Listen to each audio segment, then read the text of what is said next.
புத்தாண்டோட முதல் நாள் கத்தோலிக்க திருச்சபையால மரியாள் இறைவனின் தாய் அப்படிங்கிற விழா கொண்டாடப்படுது.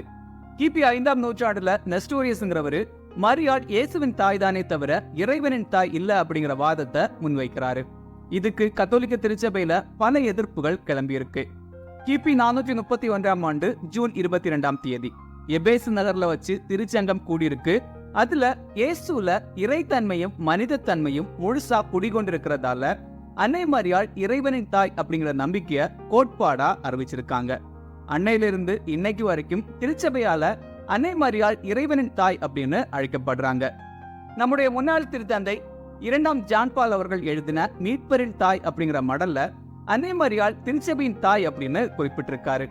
ஆகவே அன்னை மரியாள் இறைவனின் தாய் மட்டும் இல்ல, திருச்சபையின் தாயாவும் நம்மளுடைய தாயாவும் இருக்கிறாங்க.